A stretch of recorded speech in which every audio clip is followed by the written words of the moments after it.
Hello, Whovians, it's Lopez with the new Who Review, and tonight's episode, The Robots of Death. What's going on in there? You don't feed the Roomba.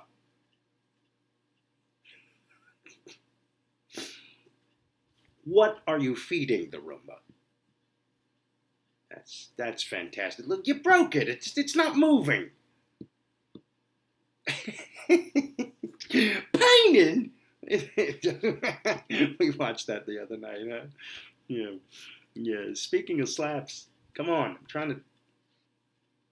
The TARDIS materializes inside a gigantic mining machine that moves along like a vacuum, hoovering up mineral ore on an unnamed desert planet. The mine is operated by a legion of robots overseen by a human crew led by Uvanov, a strictly by-the-book leader who will stop at nothing to fill his ship with the ore.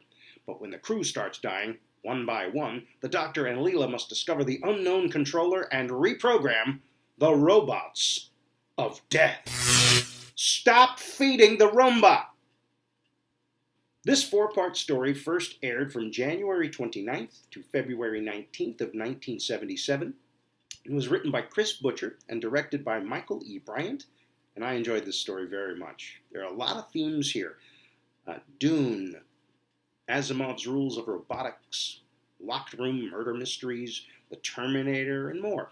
There was also a theme of caste systems, the robot classes, Dumbs, Vox, and Supervox, but also the human caste system. Uvanov complains about money and status concerning the founding families of their homeworld, and more than once shows his greed in dialogue.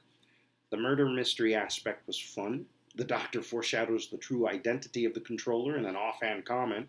Robophobia, or Grimwade syndrome, was an inside joke involving Peter Grimwade, a production assistant, who later became a writer and director on the show, and he always complained that he got stuck running shows with robots.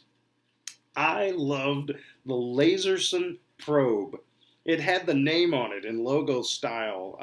I can almost see the commercial. Hush. Howdy, folks. I'm Hoyt Laserson, down here at Laserson's Probes and Satellites. You got to get down here right now, folks. We got deals on probes and satellites you just ain't going to believe. We got a satellite that can read the date off a dime from outer space. We just got the new Laserson 9001 all-purpose probe. This baby can punch a fist-sized hole through 6-inch armor plate or take the crystals off a snowflake one by one. From outer space. We got new inventory coming in. That means we got old inventory moving out at ridiculous prices. Now come on down to Laserson Satellites and Probes. The price is nice. The deal's a steal. We're not crazy. We're from outer space. The sets were fantastic. I love the steampunk interior of the TARDIS, and the miniatures of the planet and the mining machine were just top-notch.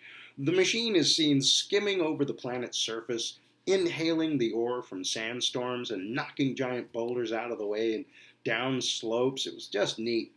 2 or 3 times there's a nifty camera trick where we're outside the ship looking in through windows at the tiny crew walking around. Nicely done. The costumes were very creative, especially the headpieces and the robots. They spoke in a very even manner, reminiscent of HAL 9000, and the look reminded me of the Styx video for the song Mr. Roboto, and later I thought of Mordred's helmet from Excalibur. The actors were fantastic as well. This is Leela's first adventure as a full-fledged companion, and Louise Jameson is just marvelous in my opinion. The bit with the yo-yo was funny, and she really has a handle on that character, still wild and untrusting, but with a quick and fertile mind. In researching this episode, I learned several members of this cast had distinguished careers, and they were all superb. But I'd like to highlight Mr. David Collings as Poole. Mr. Collings is in my favorite version of A Christmas Carol, the musical Scrooge, starring Albert Finney in the title role, and Mr. David Collings as Bob Cratchit.